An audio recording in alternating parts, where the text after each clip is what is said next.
Welcome back to my Common Sense Living podcast. I'm so thrilled to have you back with me again today. We're going to talk today about 4 different topics. The first one is arsenic. The second one is liver.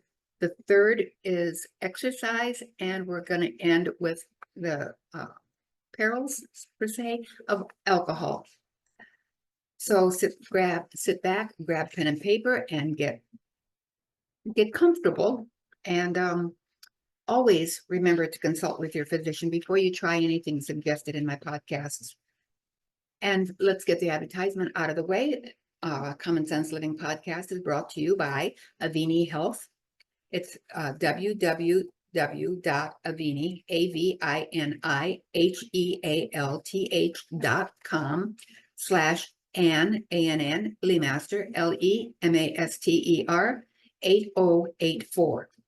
And also Taming Diabetes Differently, my 2-month course and monthly coaching calls. And you can contact me there at tamingdiabetes@yahoo.com.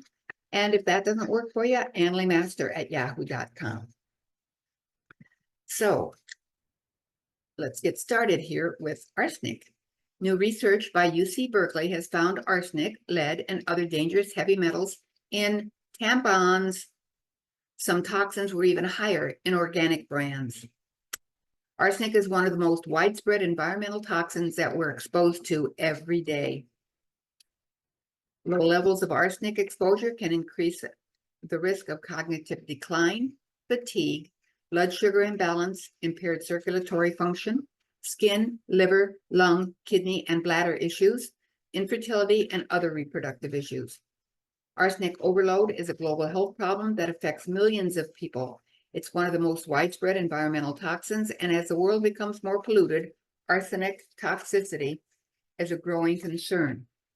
There are even a number of foods that are high in arsenic. Most of us are exposed to small amounts of arsenic every day. Over time, arsenic can build up, causing a variety of health problems.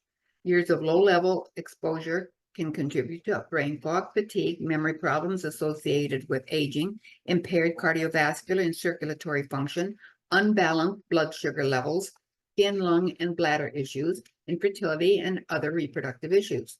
The majority of arsenic you absorb comes from diet. One of the problems with arsenic is that it stores easily in water and soil. From there, plants pull arsenic into their roots and it enters our food. Here are the 6 foods high in arsenic. Rice is number 1. One of the most common sources of dietary arsenic. Rice plants are particularly good at absorbing arsenic from the soil, which causes high levels to accumulate by the time the plants are ready for harvest. They also grow in standing water, and a lot of the world's rice comes from Asia, which has some of the worst arsenic-contaminated water in the world. As a result, rice often contains high levels of arsenic, especially when it comes from Asia. To minimize your arsenic exposure, choose white over brown rice. Arsenic is mostly concentrated in the bran or the outer hull of the rice. Choose organic over conventional rice. Organic rice has less arsenic. Choose rice grown in the U.S. over rice from Asia and India. Choose rice grown in California over rice in southern U.S. The South has more arsenic in the soil and thus has been found to be more contaminated than rice grown in California.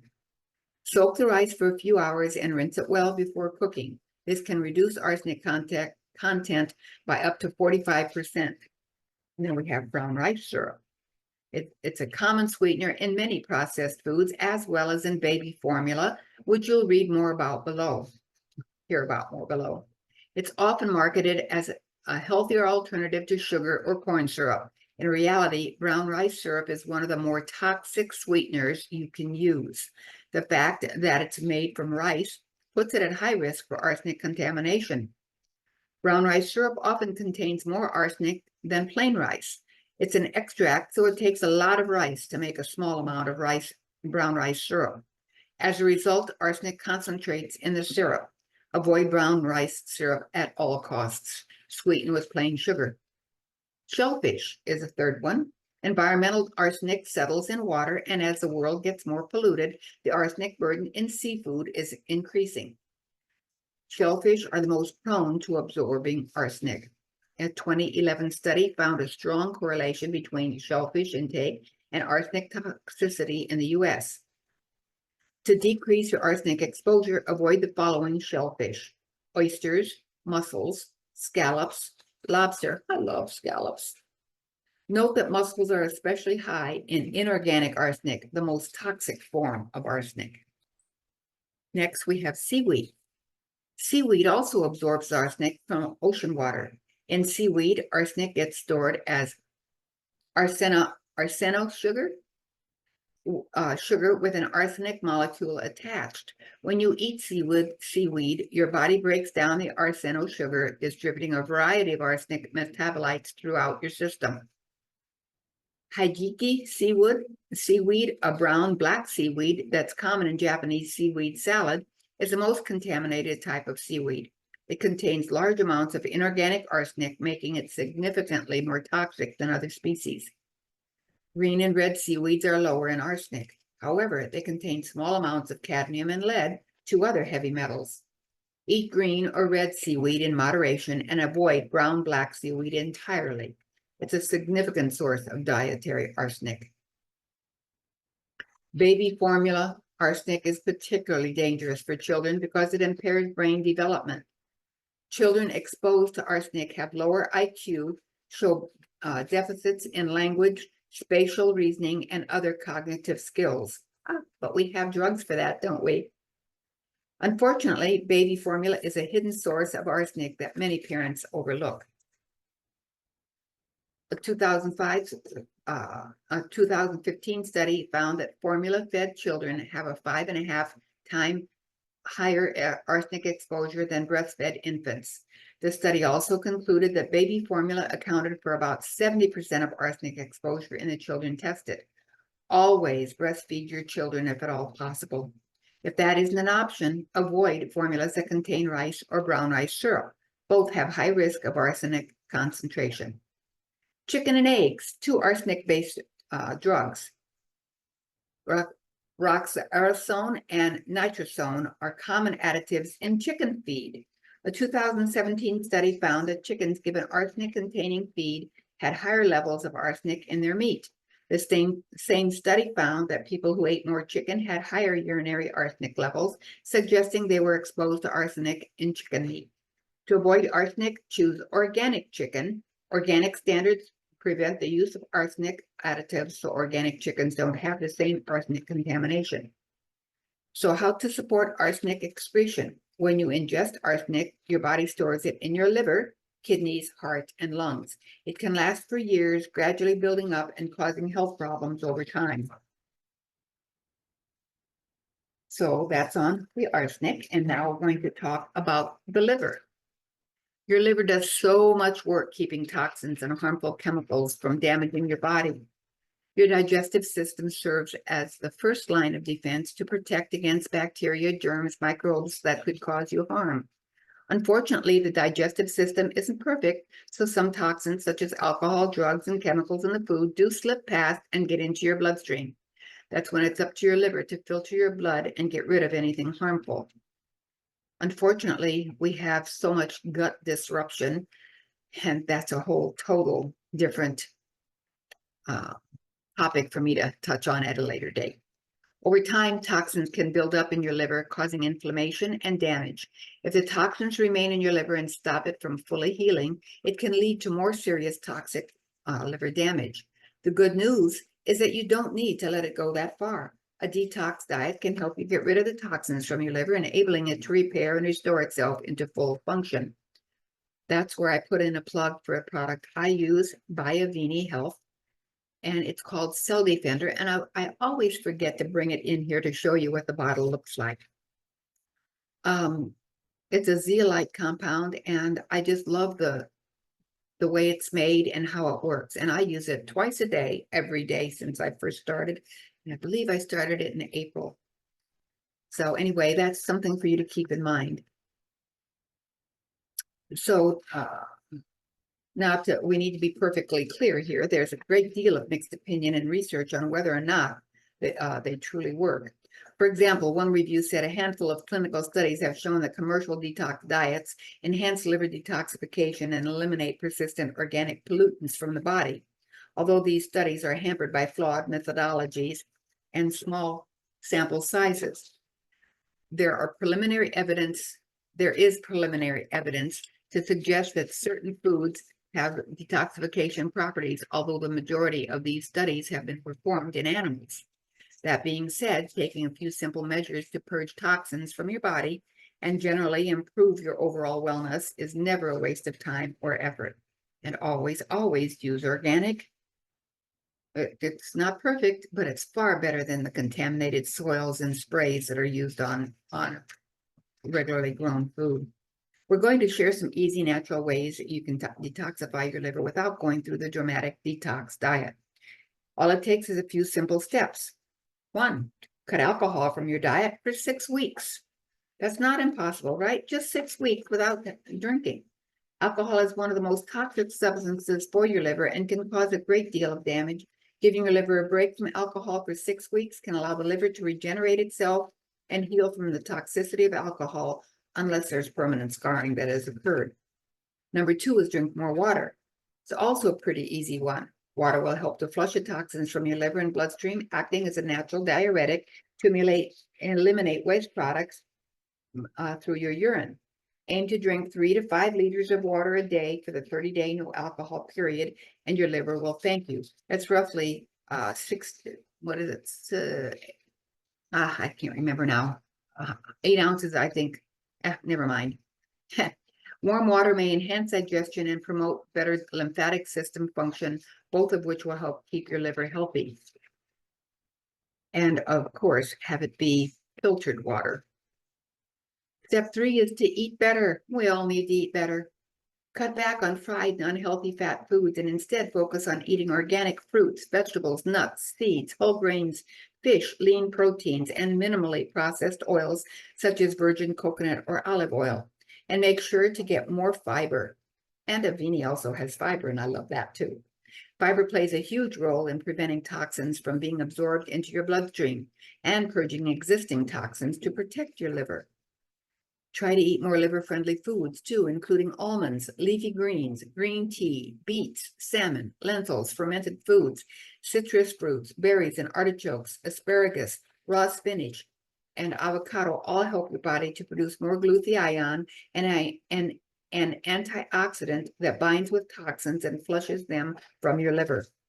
Support healthier eating habits by adding turmeric to your meals. Turmeric is rich in curcumin, an antioxidant that can decrease oxidative stress and protect against liver injury. It also stimulates the production of bile, which helps your liver to digest absorbed fats. Number 4 is exercise daily. Exercise plays a huge role in improving the function of all your organs, including your liver. It will stimulate blood flow to and through the liver, making it better able to flush out garbage and toxins and combat inflammation. Plus, it will aid in weight maintenance, which will lower your risk of non-alcoholic fatty liver disease. Try intermittent fasting. It's number 5. It involves eating during a specific period of time, followed by a period of fasting with no calorie consumption, or a day or two each week of fasting, which is 0 to 500 calories. Intermittent fasting may enhance the body's natural ability to detoxify itself as it increases the production of detoxifying enzymes and can directly benefit the liver. And the 6th step is to manage your stress. Stress is a known risk factor in a broad range of health problems, including liver disease. It also increases the presence of free radicals in your body, which can contribute to oxidative stress that accelerates liver degeneration. Take steps to manage your stress and your liver function will improve. It's also worth taking a look into supplements if you have already been exposed to many toxins and your toxic buildup is quite high. Going the extra mile and choosing a quality formula can make a difference in supporting your body's natural detoxification pathways. There are many products available, but it's essential to carefully consider all options and make the right decision on the best supplement. Now, I'm not one to push products. I hate that when people do it. And I don't do it for just anything. I really and truly love the Avini Cell Defender and the fiber. And as you just read, both of them would be good for detoxing, for helping your liver. A good supplement should support not only liver function, but also other vital processes, such as maintaining healthy insulin levels, having anti-inflammatory properties, and even flushing out heavy metals from the system. For best results, recommend picking a product with all natural ingredients, herbs, and extracts. So you can find these products on Avini Health or do your own search. Are you or someone you know dealing with blood sugar issues like diabetes? You can lower, even reverse these issues. I lowered my A1C from 5.9 to 4.9 in just 6 weeks. My doctor was impressed. I'm a nurse, certified health coach, and educator. Gift yourself or another with this course, Taming Diabetes Differently. Change your life and theirs. Contact Ann LeMaster at tamingdiabetes@yahoo.com or call 972-948-9976 and be sure to leave a message. Number 3 is exercise. Good circulation. It's absolutely necessary for healthy functioning of your body.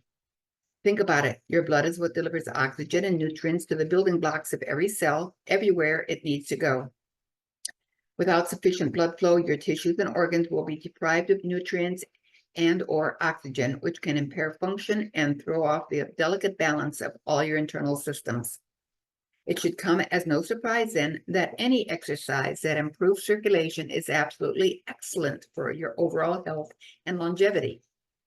Here are some of the best exercises you can incorporate into your weekly workouts to get blood flowing more effectively throughout your body. And once again, a reminder to make sure that you check with your healthcare provider that you are able to do the exercises that you're wanting to do. So the first one is walking, and most people can walk without an issue. Walking is easily one of the best exercises to improve blood flow in your body for one simple reason. Anyone can do it at pretty much any time. All you've got to do is walk out the door and keep on walking for an hour, 2, 3, more, 10 minutes, several times a day. Not only is walking great exercise, but it's a form of exercise you can often sustain for much longer than higher intensity exercise. It's not uncommon to walk for 2 to 3 hours in a single day when touring a new city, attending a convention, or enjoying a sightseeing trip. The more you walk, the more energy you'll burn, and the more you'll clear your blood vessels of accumulated fats that could impair your blood flow. The second one is running. Running takes everything good that walking does for your body and kicks it up to the next level. Running may only move your legs, but it improves circulation throughout your entire body. Your heart pumps more effectively, your lungs absorb more oxygen, and your blood levels dilate to allow for sufficient blood to flow through. The result is both enhanced cardiovascular function and a faster metabolism. Yes, running can be challenging at first, but it's well worth the time and effort you invest. Few forms of exercise are as good for your circulatory system as running. So if you're not a runner, I suggest you start with walking, start walking faster, and then build into jog and perhaps walk and jog and walk, and build up to the run. And then cycling. Whether you have a bicycle or you go to the gym and do cycling there. It's another great exercise to improve your blood flow. When you're cycling, your legs are pumping up and down, your muscles contracting and relaxing over and over again. This forces your body to send oxygenated blood to your leg muscles, along with burning through fats in order to provide fuel for your exercise. Even though you're sitting down, cycling works your heart and lungs and forces your blood vessels to expand to allow for more blood flow. All of this combines to make for effectively improved blood flow throughout your entire body. Then rowing, whether you're in a boat or on a row machine, rowing works basically your entire body. Your leg muscles drive backward and pull forward. Your abs and lower back work to bend your upper body with each stroke, and your arm, upper back, and shoulder muscles pull on the oars or the rowing machine handle. Put all that together and you'll burn a lot of energy. Now, let me see. But more than just energy burning, your cardiovascular system has to work overtime to keep up all those hardworking muscles oxygenated and fueled with energy. The full body workout you get through rowing does amazing things to improve blood flow through your body. As a bonus, it'll increase mobility in your hips, knees, and lower back, and improve your coordination and balance. And then swimming is perhaps the best form of cardio because it not only engages your muscles, but it also forces you to regulate your breathing. Because you're underwater, you have to time every inhalation and exhalation just to be just right in order to maintain a steady breathing rhythm and absorb sufficient oxygen. By regulating your breathing, you'll strengthen your lungs, increase your heart's ability to pump efficiently, and encourage better muscle function. Put all that together and you've got both improved fitness and better blood flow. And then body weight training. Exercises like push-ups, squats, crunches, lunges, pull-ups are also great for improving blood flow. When you perform these exercises, your muscles are placed under a lot of strain all at once. A high volume of oxygen-rich blood is needed to flush lactic acid from the muscles and replenish depleted nutrients and energy. Put together with the forms of cardio listed above, and you've got yourself a game-changing workout routine guaranteed to improve blood flow. And then we have weightlifting. Weightlifting does the same thing as body weight training, but it takes into the next level by adding a whole lot of weight. The heavy load will strain your muscles and force your body to send blood flowing to those muscles to replenish nutrients and energy and flush away the lactic acid. Every set you perform will force your heart, lungs, and blood vessels to work extra hard to restore your body to its normal function. This is the recovery phase between sets. The less time you spend recovering, the harder it pushes your cardiovascular system, and the more you will improve the blood flow. Next is sprint training. Oh, I've got a tickle in my nose. Sprint training and all forms of high-intensive interval training is absolutely amazing for your cardiovascular system. During the periods of very high, near maximum intensity, you are pushing your muscles, lungs, and heart to the limits of their capacity. During the low-intensity periods, your heart slows down, your lungs absorb more oxygen, and your blood vessels dilate to increase blood flow.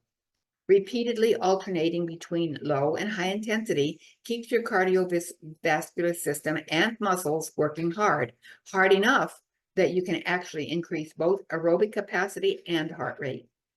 Yoga and Pilates is the next one, and they provide similar benefits for your cardiovascular system. While neither are very high intensity, they require a consistent output of energy. Your cardiovascular system spends the entire session working to deliver energy your metabolism produces. The fact that you're pairing the movements with regulated breathing techniques also does wonders to improve your blood flow. The constant rhythmic inhalations and exhalations will ensure the blood your heart pumps is oxygenated to maximum capacity, so your muscles and internal systems get all the oxygen needed to sustain the exertion for long periods of time. Then we have martial arts, and they have a lot in common with sprint training. Typically, there are long periods of low-intensity effort, such as jogging, practicing forms, etc., coupled with periods of high-intensity effort, like fast-paced sparring and high-intensity kicks and punches.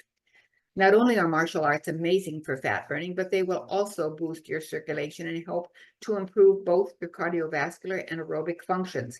And as a bonus, they're great for learning coordinated balance and self-control. And lastly is my favorite, dancing. Last but definitely not least, we've got to recommend dancing as one of the best forms of exercise to improve blood flow. And just a side note there, not only does it improve blood flow, but interaction with other people.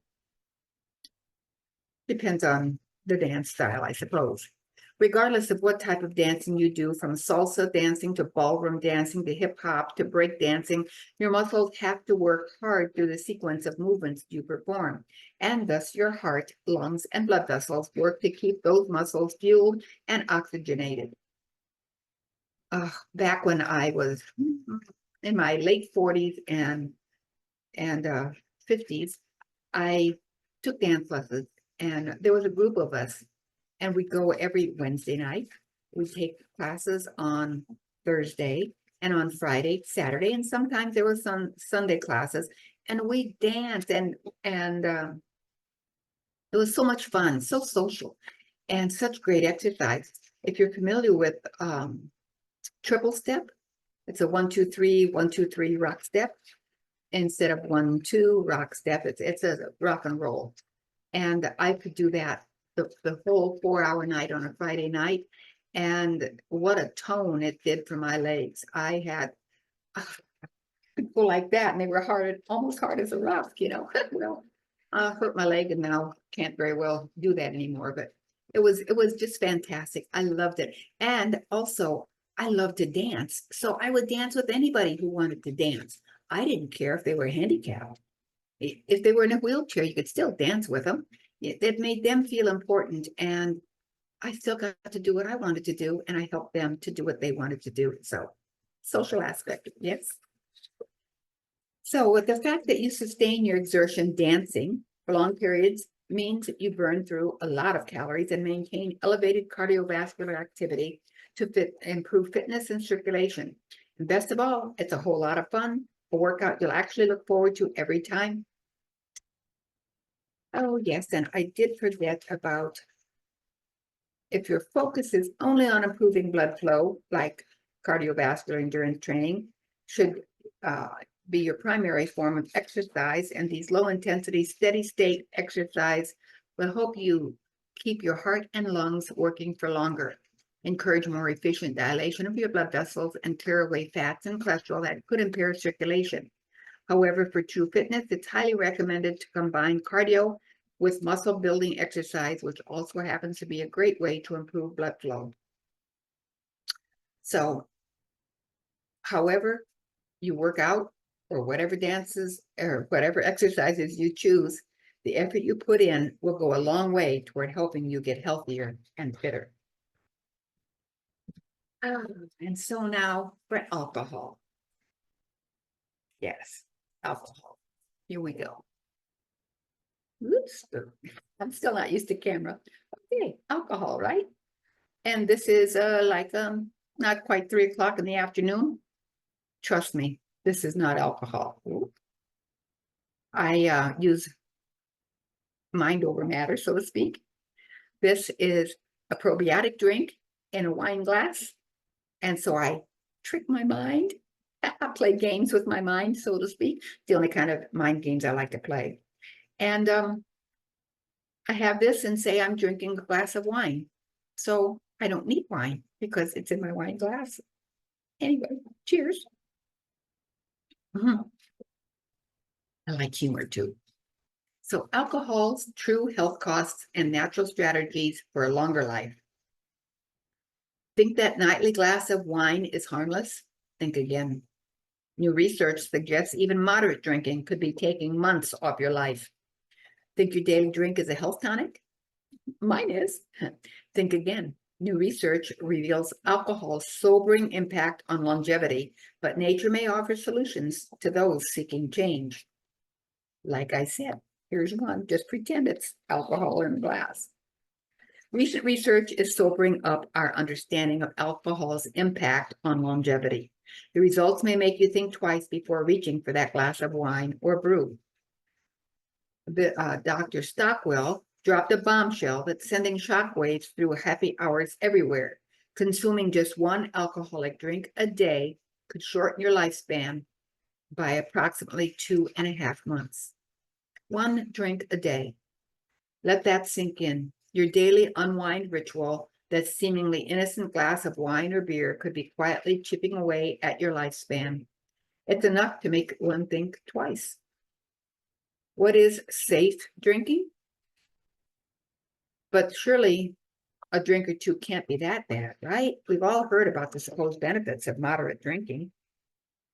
Well, prepare to have the comfort zone shook up. Dr. Stockwell's research suggests that no amount of alcohol consumption actually improves health. No amount.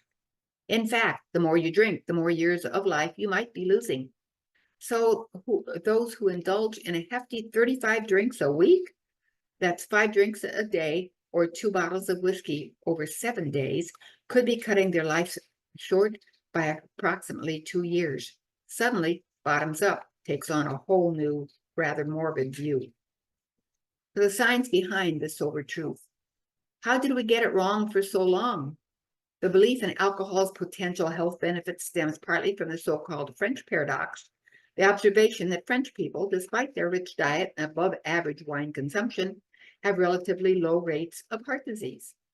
The idea was eagerly embraced, particularly by those of us who enjoy our toddy.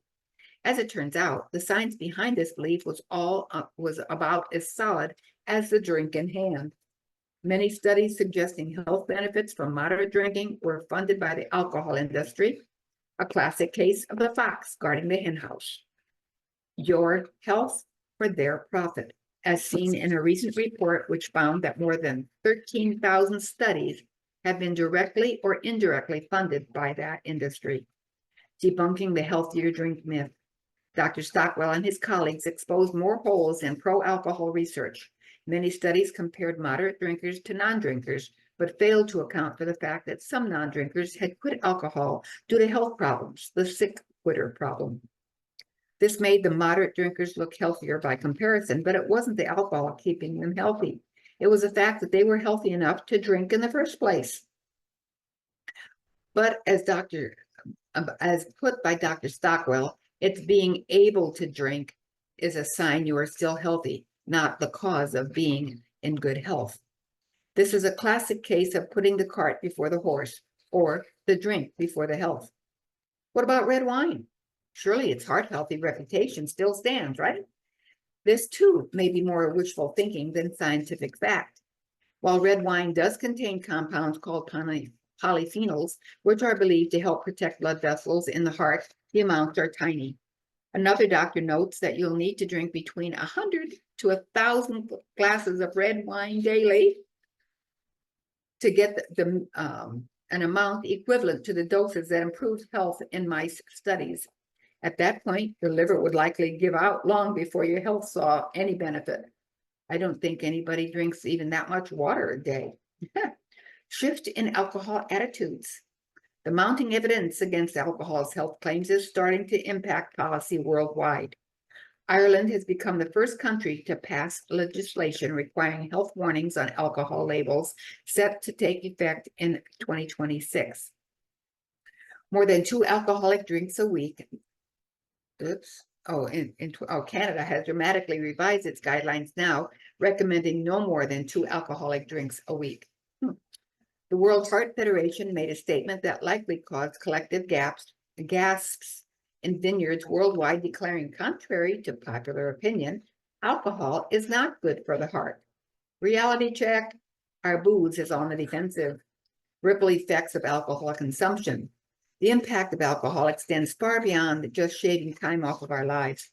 According to the CDC, the average number of deaths annually due to excessive alcohol use increased by about 30% from 2016 to 2017, to reaching more than 178,000 deaths a year in 2020 to 2021.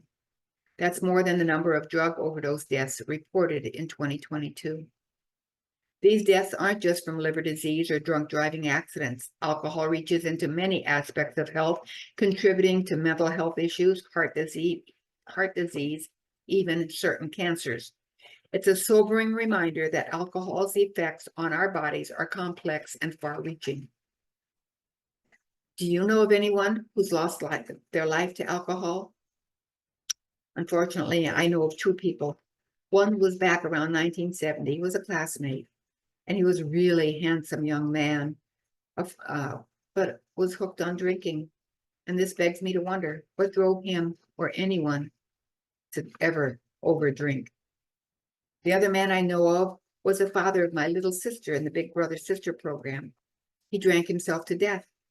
At the time, I was in the Iowa Army National Guard, and he, being a veteran, had military services. And I was honored to present the United States flag to his little sister, his daughter, my little sister's mother. So what impact did this have on her sister, and her mother? Addressing alcohol addiction naturally. For those struggling with alcohol addiction, there's a growing evidence that certain natural approaches may be helpful. One of the most promising areas of research involves psilocybin, the active compound in magic mushrooms. In 2015, a study found that psilocybin treatment led to significant decreases in alcohol craving and increased abstinence from alcohol. The researchers noted that psilocybin, when combined with psychotherapy, could help patients gain insights into their addiction and make lasting changes. Another study published in the Journal of Psychopharmacology found a single dose of psilocybin in the context of various alcoholism treatment programs was associated with a decrease in alcohol misuse. The effects were still noticeable 6 months after treatment. Some natural substances showing promise in addressing alcohol addiction include kudzu, N-acetylcysteine or NAC, NAC, vitamin B1, thiamine, milk thistle, acupuncture, reducing alcohol toxicity. Some of the top substances shown to have protective effects against alcohol toxicity are curcumin, vitamin C, resveratrol, ginger, green tea extract, omega-3 fatty acids, probiotics, glutathione, milk thistle, B complex vitamins. Should we all give up our alcohol? Before you pour all your booze down the drain, note these findings represent average end risks. Not everyone enjoying a daily drink will see their life shortened by exactly 2.5 months. Individual factors like genetics, overall lifestyle, and pure chance play a role too.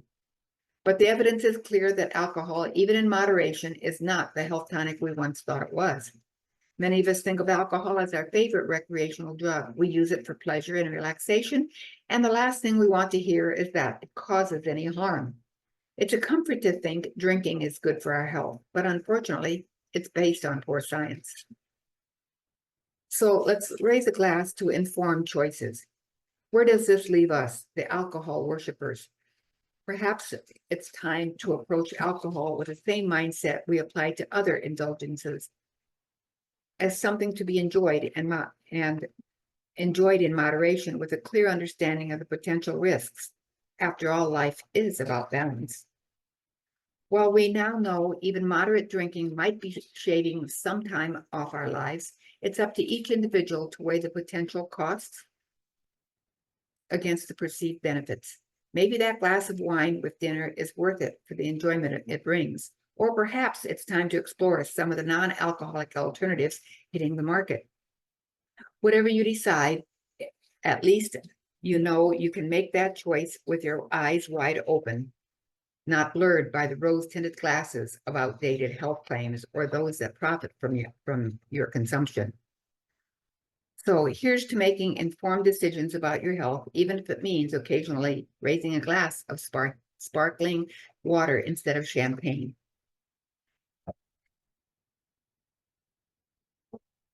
So I want to thank you for listening to today's episode, and I'm sure you enjoyed it and learned something new. Please leave a kind review and share it with a friend. I would appreciate you subscribing as well. And like it, please. I would, yes, I'm going to see you next time with another insightful episode of Common Sense Living, because most people don't have common sense, and I'm full of it. So I can hardly wait, though. Toodaloo. Thank you for tuning in to my Common Sense Living podcast today. I hope you enjoyed it, and I'm sure you learned something new. Please leave a kind review and share this episode with a friend. And be sure to subscribe yourself. You'll find me on iTunes, Spotify, and other platforms. And don't forget, we'll be here again next week with another insightful episode of Common Sense Living. I can hardly wait.